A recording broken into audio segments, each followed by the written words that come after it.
جب بھی کوئی سائل کسی سے مانگتا ہے تو دو طریقے ہوتے ہیں.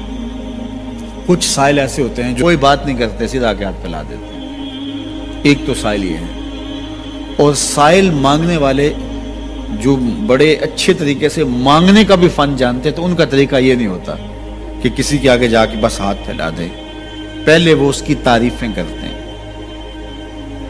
پھر جو ہے وہ اس کی رحم دلی کا ذکر کرتے ہیں، پھر اس کے مال و اسباب جو اس کو دیے گئے ہیں ان کے قصیدے پڑھتے ہیں، پھر اپنی وفاداری کا اظہار کرتے ہیں، پھر جھولی پھیلاتے ہیں.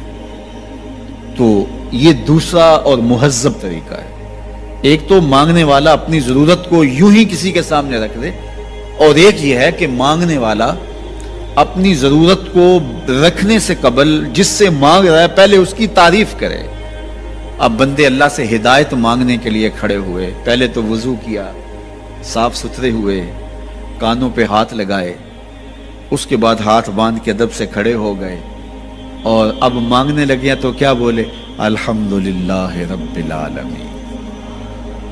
وہ آتے ہیں نا مانگنے والے دروازے پہ تو کہتے ہیں دوبارہ وسدہ روے، فلاں ہو فلاں ہو، وہ تعریفیں کرنے لگ جاتے ہیں. تو یہ مرحلہ ہوتا ہے. ابھی اس نے سوال لب پہ نہیں لایا ہوتا تو گھر والا پہلے بچے کو کہتا ہے جا اتنے پیسے اس کو دے گیا.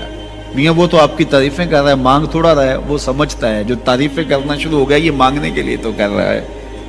اللہ اکبر. تو جب بندہ الحمدللہ کہتا ہے رحمتیں اسی وقت برسنا شروع ہو جاتی. الرحمن الرحیم. میں سخی کی دہلیز پہ کھڑا ہوں جو رحمان بھی ہے جو رحیم بھی ہے، محض اپنے کرم سے عطا کرتا ہے. رحم کی بھیک مانگ رہا ہوں. پھر کیا کہہ رہا ہے؟ مالک یوم الدین. کسی کنگال سے نہیں مانگ رہا، اس سے مانگ رہا ہوں جو مالک ہے، دنیا کا بھی مالک ہے، آخرت کا بھی مالک ہے. پھر اس کے بعد اگلی بات کیا کہتا ہے؟ ایاک نعبد و ایاک نستعین. مالک میں پوچھتا بھی تجھے ہوں اور مانگتا بھی تجھ سے ہوں. دیکھو سائل اس اعتبار سے بھی دو طرح کے ہوتے ہیں. ایک سائل ہوتا ہے جو بائی پاس پہ اترتا ہے، ایک کے گھر کے سامنے جاتا ہے، یہی طریقہ صحیح مانگنے کا، لیکن جاتا ہے کہ گھر کے سامنے تعریفیں کرتا ہے، اور مالک خانہ کو پتا ہوتا ہے کہ یہ ہمسایہ سے بھی مانگ کے آیا ہے، میرے گھر سے بھی مانگ رہا ہے، اگلے گھر سے بھی مانگ رہا ہے. تو وہ اسے تھوڑا سا آٹا دے دیتا ہے، 1 روپیہ دے دیتا ہے. اس کو پتا ہے اس نے پورا گاؤں مانگنا ہے، آدھا گاؤں مانگ آیا ہے، آدھا گاؤں اس نے ابھی مانگنا ہے. تو سارے 1-1 روپے دیتے ہیں. ایک تو سائل وہ ہے جو در در پہ جاتا ہے، اور ایک سائل بائی پاس سے اترا، وہاں سے پل عبور کیا، پھر گلی سے گزرتے ہوئے یہاں آیا، اور یہاں آ کے آپ کے ساتھ اس نے کہا کہ میں کسی در پہ نہیں گیا، آپ کے پاس آیا ہوں، اب آپ نے میری ضرورت پوری کرنی ہے. تو پھر 8 آنے 5 روپے تو نہیں دیے جائیں گے. پھر تو جو میری استطاعت ہوگی، جو آپ کی استطاعت ہوگی، اس استطاعت کے مطابق دیں گے کہ یہ سارا شہر چھوڑ کے آیا ہے، یہ کسی سے نہیں مانگتا، یہ مجھ سے ہی مانگتا ہے. تو پھر آپ اس کی ضرورت پوری کریں گے. اگر آپ کے بس میں ہوا تو مانگنے والا کیا کہہ رہا ہے؟ ایاک نعبد. یہ پیشانی کہیں اور نہیں جھکتی، و ایاک نستعین. یہ جھولی کسی اور چوکھٹ پہ پھیلتی نہیں. وہ کریم، وہ مالک رب جو تمام جہانوں کا رب ہے، میں اس کی دہلیز پہ کھڑا ہوں اور آیا سیدھا اسی کی دہلیز پہ ہوں. نہ اس سے پہلے کسی در پہ گیا ہوں، نہ اس کے بعد کسی در پہ جانا ہے. تو پھر مالک بھی کرم نوازیاں اور رحمتیں اس کی جھولی میں ڈال دیتا ہے. اب اتنی لمبی تمہید باندھنے کے باوجود مانگا کیا؟ ذرا غور کیجئے. یہ وہ ہے جو ہم ہر روز ہر نماز کی ہر رکعت میں مانگتے ہیں، اور مانگنے کا طریقہ کتنا خوبصورت ہے. اور مانگنے والے یوں ہی مانگا کرتے ہیں. پہلے جس سے مانگنا اس کی تعریفیں کرتے ہیں. آپ نے مانگنے والوں کو دیکھا جو سلیقے سے مانگتے ہیں، تیرے بچے وسدے رہیں، تیری جد آباد رہے، تیرا خاندان آباد رہے. وہ مانگتے ہیں اس طرح، پہلے تعریفیں کرتے ہیں، پھر کہتے ہیں تیری فیکٹریاں چلتی رہیں، تیرے جو ہے تیری جائیداد بڑھتی رہے. تو وہ اس کے خزانوں کا ذکر کرتے ہیں، اور پھر کہتے ہیں کہ یہ فقیر نمانہ تیری چوکھٹ پہ آیا ہے، اس کی ضرورتیں تو پوری کر دے.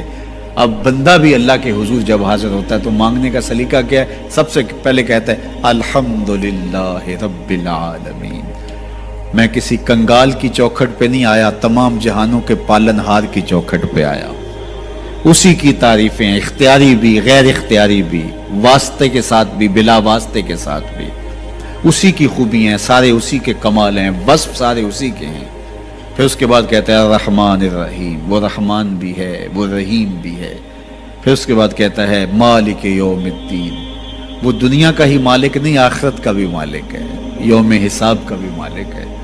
پھر اس کے بعد اپنی وفاداری جتلاتے ہوئے کہتا ہے ایاک نعبد و ایاک نستعین، مالک سارا جہاں بس رہا ہے، میں نے کسی سے نہیں مانگا، میں نے جھولی تیری چوکھٹ پہ پھیلائی ہے، میری پیشانی تیرے حضور جھکتی ہے، یہ پیشانی کسی اور کے حضور کبھی نہیں جھکی نہ جھکے گی۔ یہ سب عرض کرنے کے بعد پھر مانگتا کیا؟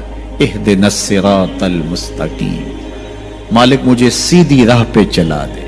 مسجد نبوی کا صحن تھا اور ایک شخص کونے میں بیٹھ کے دعا مانگ رہا ہے، ذرا اس کے دعا کے لفظ سنیے۔ اللہم انی اسألک بانک انت اللہ، اے اللہ میں تجھ سے اس لیے مانگتا ہوں کہ تو میرا اللہ جو ہے۔ ذرا غور کیجئے، میرے والد گرامی فرماتے تھے اگر بیٹا باپ سے کہے کہ ابا جی میں آپ سے اس لیے مانگ رہا ہوں کہ آپ میرے ابو جو ہیں، تو باپ کو اپنا وجود بیچ کے بھی دینا پڑا تو اس کی ڈیمانڈ پوری کرے گا، جو اس نے لفظ ہی ایسا کہہ دیا کہ ابو میں آپ سے اس لیے مانگ رہا ہوں کہ آپ میرے ابو جو ہیں، تو میں نے آپ سے ہی مانگنا ہے۔ تو بندہ کیا کہہ رہا ہے؟ اللہم انی اسألک بانک انت اللہ، اللہ میں تجھ سے اس لیے مانگ رہا ہوں کہ تو میرا اللہ جو ہے، لا الہ الا انت، تیرے علاوہ کوئی ہے بھی تو نہیں، انت الاحد الصمد الذی لم یلد ولم یولد، تو ایک ہی ہے، واحد ہے، اور کوئی ہے ہی نہیں جس در پہ جاؤں، کوئی چوکھٹ نہیں ہے جہاں دامن پساروں، کوئی دہلیز ہی نہیں ہے جہاں جھولی پھیلاؤں، تو بے نیاز ہے، اور تجھے نہ کسی نے جنم دیا اور نہ تو نے کسی کو جنم دیا۔ مالک میں تیرے حضور دعا کر رہا ہوں۔ یہ وہ دعا کر رہا تھا کہ میرے حضور نے سن لی۔ تو ایک صحابی کو فرمایا کہ یہ جو دعا کر رہا ہے اب جو مانگے گا اللہ عطا کرے گا، اس نے مانگا ہی اس ڈھب سے ہے، اس ڈھب سے ہے۔ ایک دعا اور سن لیجئے جو سیدنا علی المرتضیٰ رضی اللہ تعالی عنہ رب سے مانگتے ہیں۔ اللہ اکبر، مجھے تو آج سارا دن اس دعا نے نحال کیے رکھا۔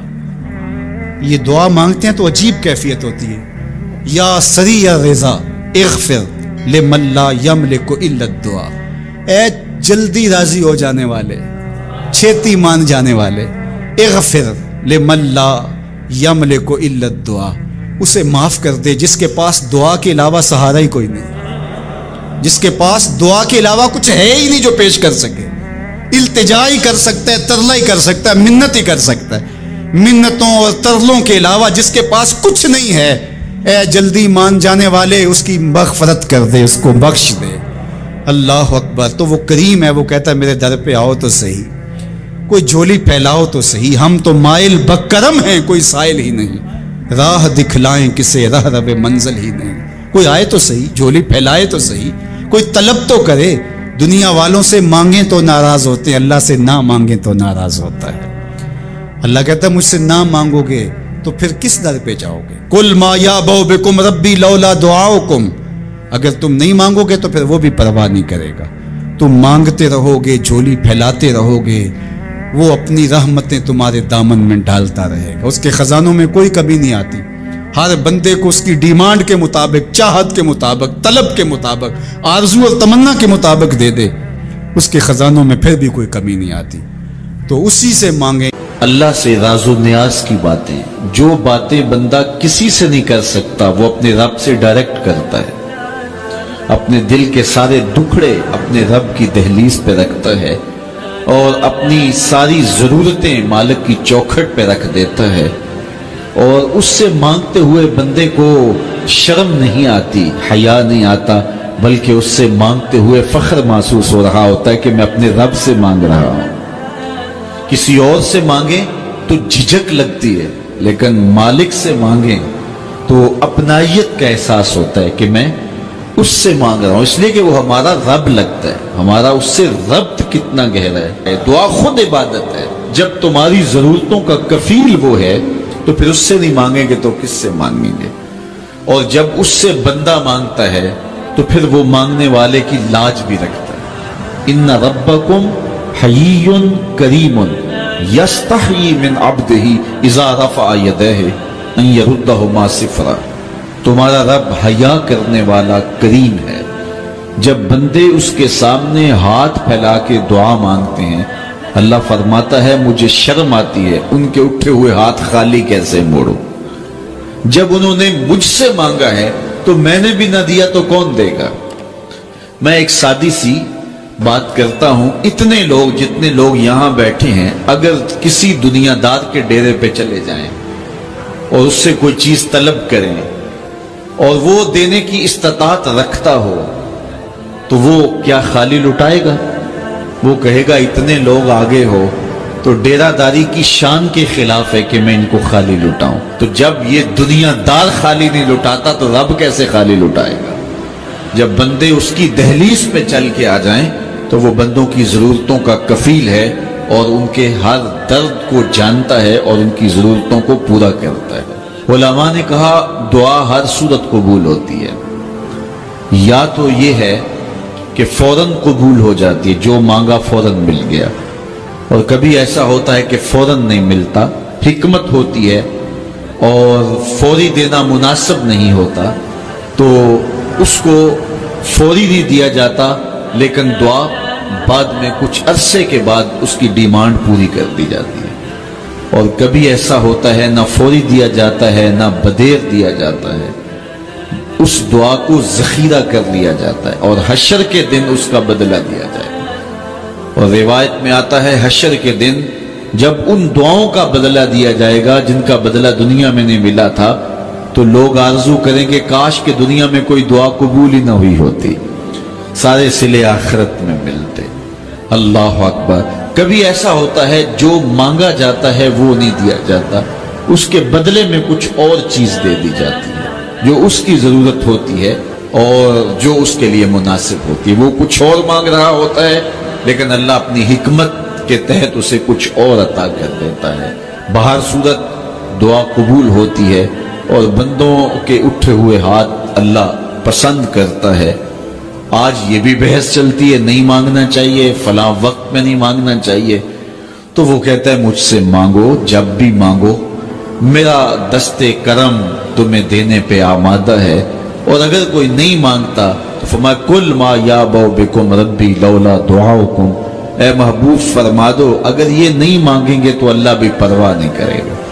مانگنا تمہاری ضرورت ہے، اگر تم مانگتے رہو گے تمہاری جھولیاں بھرتا رہے گا، اور اگر تمہیں اسے نہیں پکارو گے تو وہ بھی تمہاری پرواہ نہیں کرے گا۔ تو اس کے حضور دعائیں مانگو، وہ تو کہتا ہے مجھ سے مانگو۔ اللہ اکبر۔ دنیا داروں سے مانگے تو ناراض ہوتے ہیں، اللہ سے نہ مانگے تو ناراض ہوتا ہے۔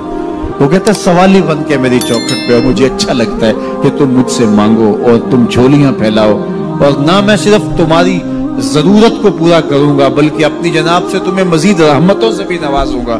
تمہارے اٹھے ہوئے ہاتھوں کی میں لاج رکھوں گا، تم طلب تو کر کے دیکھو۔ لازمی نہیں ہے کہ تمہیں مانگنے کا بڑا سلیقہ آتا ہو میں پھر دوں گا، شکستہ اور ٹوٹے پھوٹے لفظوں سے مانگو پھر بھی جھولی بھر دوں گا۔ وہ کریم ہے، اس سے مانگو تو صحیح، ہاتھ تو پھیلاؤ۔ جس زبان میں مانگنا آتا ہے مانگو، عربی میں مانگو، ہندی میں مانگو، سندھی میں مانگو، پنجابی میں مانگو، نظم میں مانگو، نثر میں مانگو، اقبال کے لہجے میں مانگو، رومی کی طرز پہ مانگو، سادی کے انداز میں مانگو۔ نہیں مانگنا آتا خالی ہاتھ پھیلا دو، وہ بند لبوں کی بولیاں بھی سنتا ہے۔ آؤ تو صحیح اس کی چوکھٹ پہ، جھولی تو پھیلاؤ۔ زلیخا بت کے آگے ہاتھ جوڑے کھڑی تھی، کیا کہتی تھی؟ یا صنمی یا صنمی، اے میرے بت مجھے بچھڑا ہوا یوسف ملا دے۔ اس کا اعتقاد تھا کہ یہ مجھے دیتا ہے، اور وہ ہاتھ جوڑے کھڑی تھی، لیکن وہ پتھر کا مادو بلا اس کی کیسے فریاد سنتا۔ لیکن وہ روزانہ کھڑی ہو جاتی تھی، دعائیں مانگتی تھی، یا صنمی اے میرے بت مجھے بچھڑا ہوا یوسف ملا دے۔ زندگی گزرتی گئی، لیل و نہار کروٹیں کھاتے گئے، عمر ڈھلنے لگی، چہرے پہ جھریاں ابھرنے لگی۔ وہ روزانہ سر شام ہاتھ جوڑتی اور بیٹھ جاتی، لیکن کوئی جواب نہ آتا۔ ایک دن رات کا پچھلا پہر تھا، یا صنمی کا وظیفہ چل رہا تھا، نیند کا جھٹکا آیا، زبان بل کھا کے کہا یا سمادی یا سمادی۔ آواز آئی جبریل جا یوسف کے گھوڑے کا رخ موڑ دے، بچھڑی ہوئی کو یوسف ملا دے۔ مالک اس نے تجھے تو نہیں پکارا، یہ تو بت کو پکار رہی ہے۔ وہ تو زبان بل کھا گئی اور یا صنمی کے بجائے یا سمادی کے لفظ آگے کہا جانتا ہوں، لیکن اتنا عرصہ ہوا بت کو پکارتے ہوئے اس نے کوئی جواب نہیں دیا۔ آج اس کے لبوں پہ میرا نام تو آیا ہے، جیسے بھی آیا ہے، اگر میں نے بھی نہ دیا میرے اور بت میں فرق کیا ہوا؟ جا بچھڑی کو یوسف ملا دے۔ کوئی مانگے تو صحیح، کوئی ہاتھ تو پھیلائے. ہم تو مائل بکرم ہیں, کوئی سائل ہی نہیں. ہم تو مائل بکرم ہیں, کوئی سائل ہی نہیں. راہ دکھلائیں کسے, راہ رب منزل ہی نہیں. جلوائے طور تو موجود ہے, کوئی موسیٰ ہی نہیں. کوئی ہاتھ تو پھیلائے, کوئی جھولی تو پھیلائے, کوئی مانگے تو صحیح.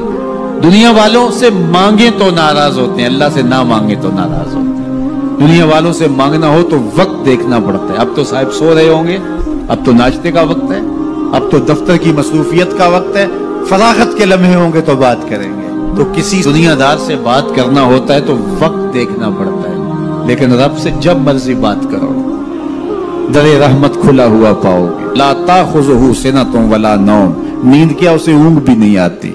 جب بھی مانگو گے دستے کرم کشادہ پاؤ گے. جب بندے اس کے سامنے ہاتھ پھیلا کے مانگتے ہیں, اللہ فرماتا ہے مجھے شرم آتی ہے, ان کے اٹھے ہوئے ہاتھ خالی کیسے موڑ دوں. تو ہم بھی اللہ کے حضور دعائیں کرتے ہیں. اگر کسی کو وہاں جانا نصیب ہو تو وہ تو قبولیت کے بہترین لمحے ہیں, اور اگر نصیب نہیں بھی ہوتا تو 9 ذی الحج کو ہم یہی کھڑے ہو کے کہتے ہیں مالک وہاں تو آ نہیں سکے, یہاں تو کھڑے ہیں, میرے مالک تو کرم فرما دے اور ہمارے صغائر کبائر سارے معاف فرما دے. تو 9 ذی الحج کا روزہ بھی رکھا جائے اور اللہ کے حضور دعائیں بھی مانگی جائیں. آپ جہاں بھی ہوں گے قبولیت ہوگی, اور اللہ قبولیت کو مزید 4 چاند لگانے کے لیے کسی دن اپنی چوکھٹ پہ بلا بھی لے گا. وہ کیا کسی نے کہا تھا کہ کام آخر جذبہ بے اختیار آ ہی گیا, کام آخر جذبہ بے اختیار آ ہی گیا, دل کچھ اس صورت سے تڑپا ان کو پیار آ ہی گیا.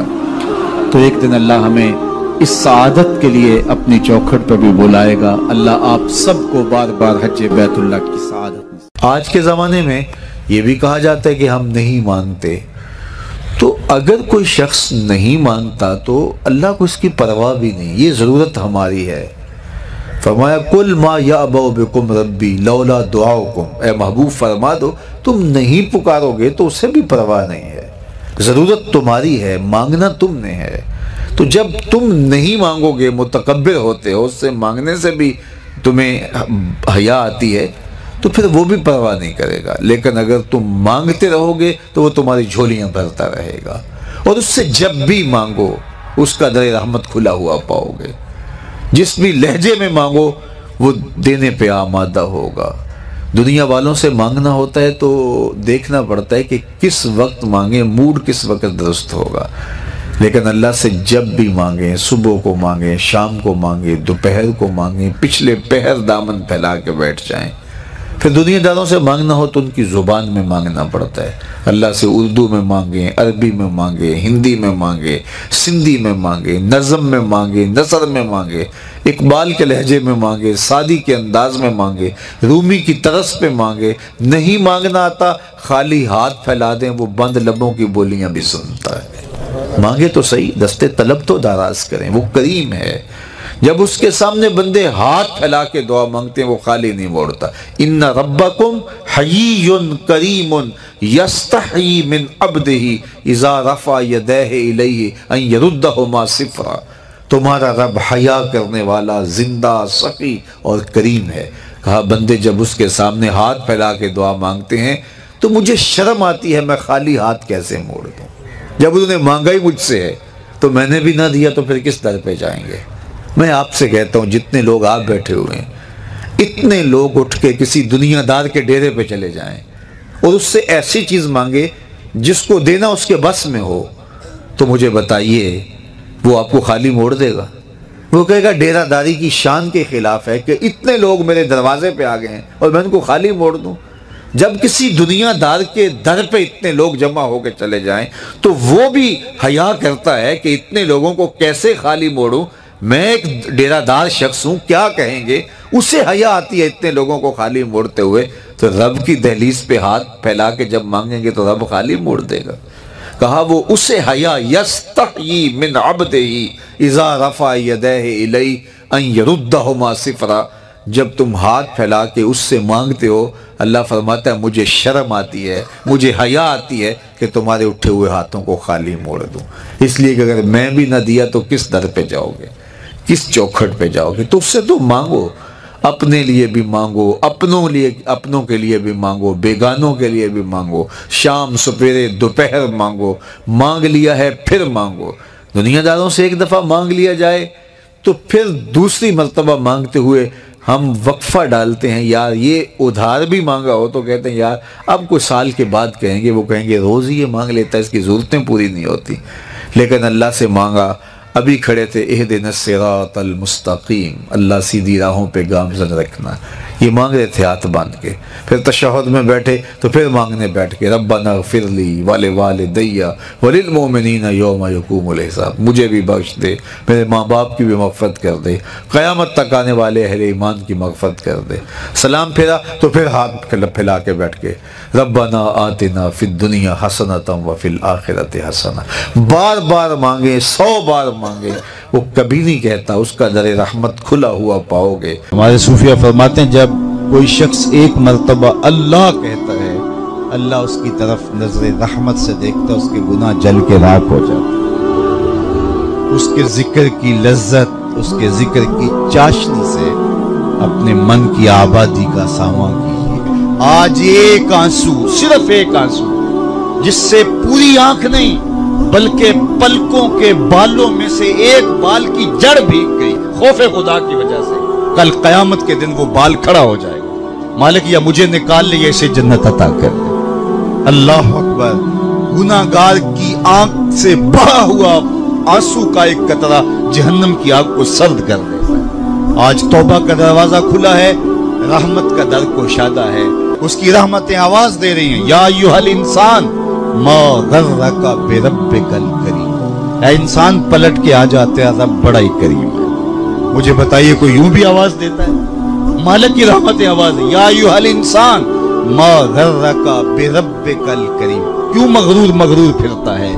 کیوں مغرور تکبر سے بھرا ہوا پھرتا ہے؟ کیوں مسجد کے قریب سے نظریں چرا کے گزر جاتا ہے؟ پنج گانا صدائے دل نواز اذان کی آتی ہے، حیا علی الصلاح حیا علی الفلاح، کیوں آنکھیں اور کان بند کر لیتا ہے؟ آجا پلٹ کے اس کی رحمت پہ، آجا۔ ما غرک بربک الکریم، وہ کریم ہے، 70 ماؤں سے زیادہ پیار کرتا۔ آجا، کل تو آنا ہی آنا ہے، پھر جو کفن میں منہ چھپا کے آتا پھر اچھا نہیں ہے کہ جو ہے وہ آج کھلے منہ آجا، پھر جو لوگ اٹھا کے لائیں گے میرے در پہ، اچھا نہیں ہے کہ اپنے قدموں سے چل کے آجا۔ ما غرک بربک الکریم، مجھے بتائیے ایسا بھی کوئی پیار دیتا ہے؟ یہ کس کو آواز دی جا رہی؟ جو بھاگا ہوا، جو مالک کی دہلیز چھوڑ کے جا رہا ہے، سرکش متمرد باغی، اس کو آواز دی جا رہی ہے، آجا پلٹ کے، میری رحمتیں تجھے باہوں میں سمیٹ لیں گی، آجا میرے بندے۔ اللہ اکبر، ساری دنیا کا شہد نچوڑ دو، اتنی مٹھاس نہ ہو جتنی لفظوں کے اندر رکھی گئی۔ اور ذرا لفظوں کا جمال دیکھیے، ما غرک بربک الکریم، او بھاگنے والے آجا، تو نے کسی غیر کے پاس نہیں آنا، جس کے پاس آنا ہے وہ تیرا رب لگتا ہے۔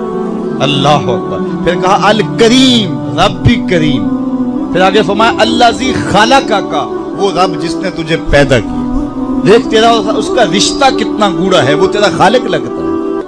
ماں بچے سے کتنا پیار کرتی ہے، اللہ اکبر، اس کے پیار کو کسی ترازو پہ تولا جا سکتا ہے؟ کہتے ہیں سمندر کی پاتال تک تو شاید کوئی پہنچ گیا ہو، لیکن ماں کے پیار کا کنارہ آج تک کسی کو نہیں ملا۔ ماں جب بولتی ہے تو اس کے لہجے میں جبریل بولتا ہے، ماں جب مسکراتی ہے تو لگتا ہے جنت کی ساری کلیاں کے لٹی۔ اللہ نے اس کے سینے کے اندر درد محبت کا وہ جہاں آباد کر دیا ہے۔ ماں تو پھر ماں ہی ہوتی ہے۔ ایک شاعر ہوا تابش، اس نے ماں کے پیار کا کیا نقشہ کھینچا، مدت ہوئی میری ماں نہیں سوئی تابش، میں نے ایک بار کہا تھا مجھے ڈر لگتا ہے، ایک بار میں نے کہا تھا امی مجھے رات کو ڈر لگتا ہے، میری ماں آج تک اسی خیال میں رہتی ہے میرے لال کو کہیں ڈر نہ لگ رہا۔ اولاد کے لیے ماں کے سینے کی تڑپتی ممتا، محبتوں کا آباد جہان، ماں پھر ماں ہی ہوتی ہے، ماں کی پھر ممتا ہی عجیب کائنات ہے، اور وہ بیٹے کے لیے دکھ جھیل لیتی ہے، اولاد کی تربیت کے لیے، تعلیم کے لیے، پیٹ پالنے کے لیے اپنا پیٹ کاٹ لیتی ہے۔ کسی کے گھر کے برتن مانجنے پڑیں تو ماں اس سے بھی گریز نہیں کرتی، کسی کے گھر کے گندے کپڑے دھونے پڑے تو اولاد کے لیے ماں یہ بھی گوارا کر لیتی ہے، لوگوں کے گھروں کی غلامیاں قبول کر لیتی ہے۔ شہر میں آ کر پڑھنے والوں بھول گئے ہو کس کی ماں نے کتنا زیور بیچا ہے، مائیں اولادوں کے لیے کن کن مراحل سے گزرتی ہیں، ماں کو اپنی اولاد سے اتنی محبت کیوں ہے؟ تو آپ سب کا ایک جواب ہوگا، اور وہ یہ کہ ماں نے اولاد کو جنم دیا۔ میرے بس ایک جملے کو سن لے اور اس پہ تقریر اور گفتگو ختم بھی کر دوں تو میرا آنا با مقصد ہوا۔ ماں اتنا پیار اولاد سے اس لیے کرتی ہے کہ ماں نے اولاد کو جنم دیا ہے۔ یار جس نے جنم دیا ہے وہ اتنا پیار کرتی ہے۔ سبيل الدموع سبيل مريح